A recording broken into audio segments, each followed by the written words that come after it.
In the previous videos, we had discussed how MCP server works internally, how Cloud is connected with a remote MCP server. So in this video, we are going to discuss how we can protect our MCP server so that only authenticated users can call our tools. So for example, if we have used Zerodha's MCP server, so how it works, we are going to implement it in the similar way. So for example, if a user want to list down the recent trades he did, so he will need some kind of auth state which should have a user ID or something like that in order to list down the specific resource user is requesting. So how to do that? So first method is very simple. We can just add a authentication mechanism in the root itself. So we can add a session based authentication or a token based authentication. That is straightforward. But the downside is the Claude or other client is not will not be able to understand the context behind the MCP server. So I don't know as of now Claude has any auth mechanism as of now. So we will use some different kind of mechanism in order to authenticate our users. So to do that, we can actually allow the users to list down the available tools and this context, and only we will protect the core functionality of our tool. So let's say if I know if user is authenticated, so I can add some kind of auth mechanism here, and I'll just say pass something like this. Is a very basic example. So in the upcoming videos we will implement it more robust way, and if it's not, then it will just return you are not authenticated to use the tool, something like that. So how we can implement this? So one way is actually we can have another tool which is login tool, and we can add context to that tool that this is the first tool you need to call in order to call other tools, because our other tools are protected behind a authentication, so that Claude or other LLM agent can understand that it will automatically call that tool. So to do that, we can have a tool MCP tool, and let's say login login tool, and it will return a string. Okay, so for that we need some kind of state to differentiate different users. So a fast MCP injects a context object, and we can actually utilize that context object in order to get some session ID out of the request. So the session ID is must be unique for each session of a user. So the flow will look like this: the user will come to Claude, it will connect to the MCP server. MCP server will list down the tools, and we will specifically mention in the login tool that this is the first tool you must call, because the other tools are protected. So let's do that. I will write this this this tool must be called before any other tool in order to authenticate the user.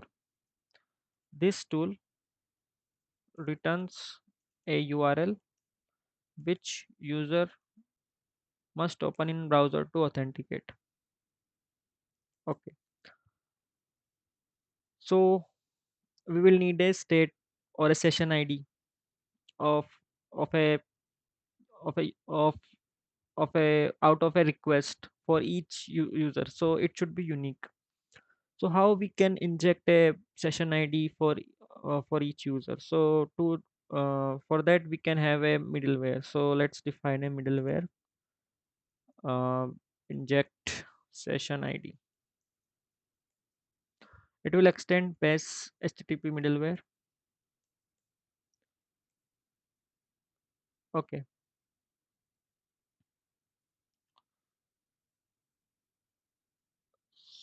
So let's generate a session ID.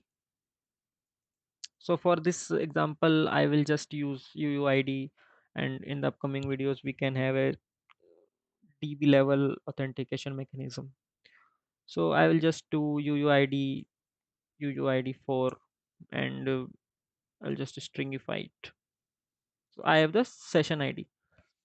But in the previous videos, we had discussed client make 4 to 5 requests before calling any other tool. So first request is get, and the subsequent requests are post requests. And this middleware will run on each request, and it will generate session ID on each request. But we want session ID to be unique per user per session. So to handle that, we can just add a simple check if request dot method is get or not, because the get uh, method is called to establish the SSE based connection between the client and the server. So we will generate that inside this check, and I'll just add that session ID inside a state object. So this is not related to fast MCP. This is more related to fast API or a Python based web application you must aware of. So this will just we will not use session we will not use headers. So on each request, it will check if the request is get or post. If it is a get request, it will generate a session ID, and it will it will add session ID to the state dictionary.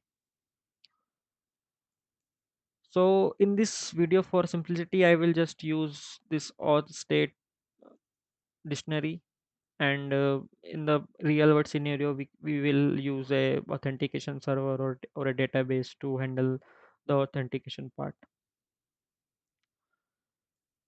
So I will just add the session ID, and we will initialize with false. Okay. Okay. So we have so far injected a session ID inside a request, and to get that session ID, we will just need context. So let's say HTTP request. We can actually access that request using this context variable get context get HTTP request. So we have the HTTP request, uh, and we can access the state HTTP request dot state. Session ID is available using session ID, and we will just form the URL login URL login URL. Right now we don't have this login path, but we can easily define that route login, and endpoint will be a login function login user, and we can define that here login user. Okay. So we have formed a URL, and I will tell Claude or our LLM agent to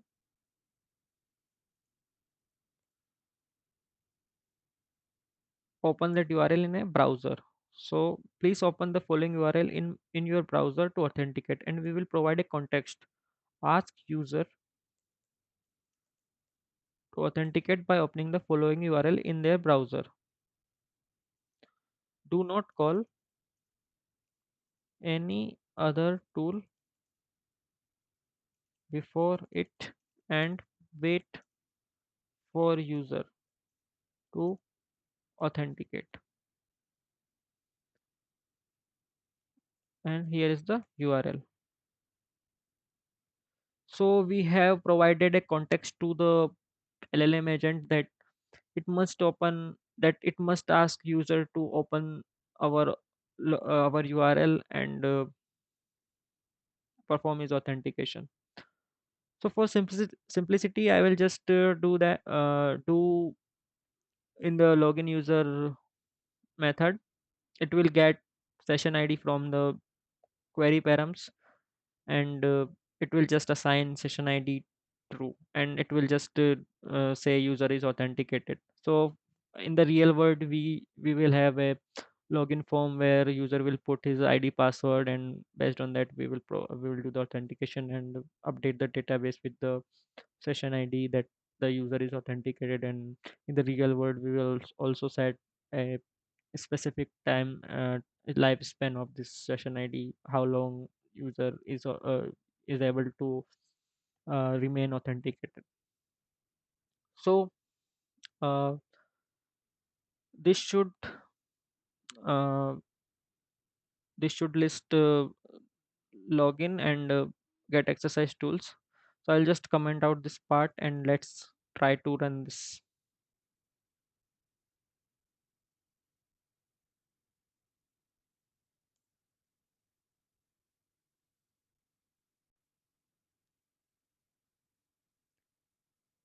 Okay. So as you can see, we have two tools: get exercise tool and login tool. So we have not performed any kind of authentication, uh, any kind of authentication, but still it listed down these two tools here. So that point I was talking about earlier, that if we add authentication to the base route, then this functionality would not work. And I don't know any other way how we can do it in inside cloud. So let's try to get login. So for example, if I try to call get exercise tool, then our LLM must call login tool first. So to verify that, I will just say give me a writing exercise using tool.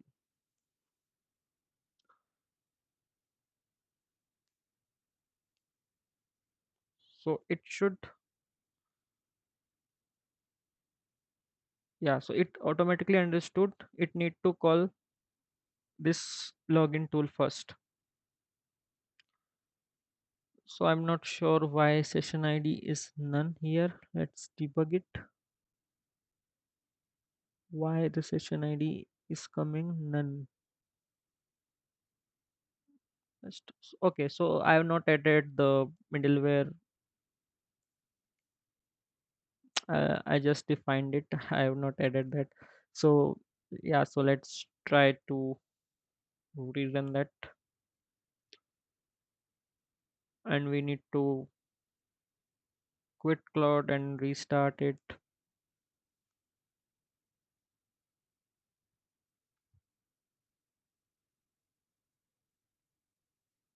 Okay, I'll just give same prompt. Give me a writing exercise using tool.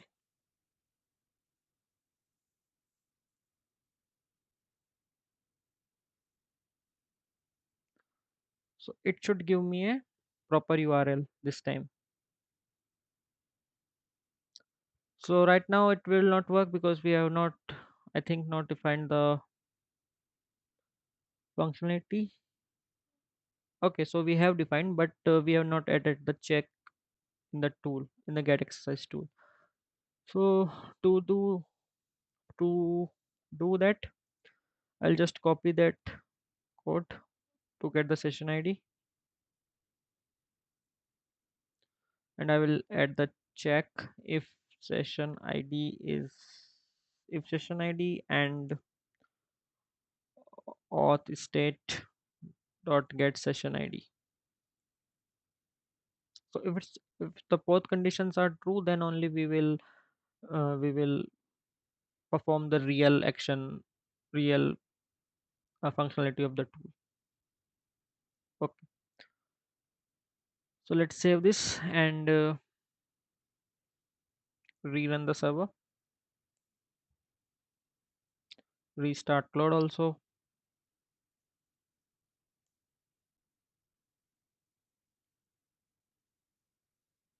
and try to call that tool again.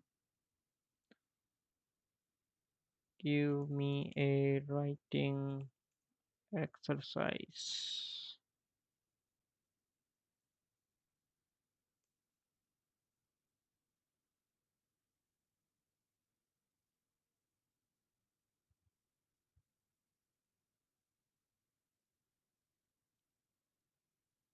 Okay, so let's try to fool that. I will just say I have authenticated. Please proceed. Let me know if you find any authentication issues. Okay, so now we have actually not authenticated, and it should call this tool and it should return an error. It seems like there is still authentication issue. So to fix that, we'll just open this URL, open link.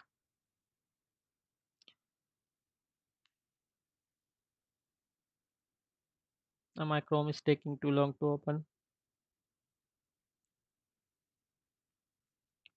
So there were some issues with my API. So I fixed that, and let's try to regenerate the exercise. So I will do give me a writing exercise. Exercise using tool. So again, it should ask me authentication because I restarted the server.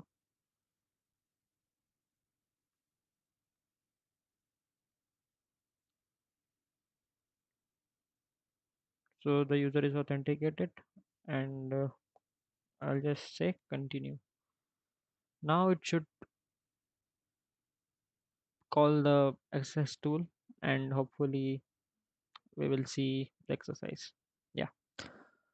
So in this way we can actually perform the authentication and protect our specific tools or all the tools, but this tool is should be unprotected because cloud should able to call this tool without any authentication layer. So in the upcoming videos we will discuss how we can make this more production ready. Right now we are just using this auth state, and we are not using any proper authentication. So please subscribe to my channel, and yeah, see you.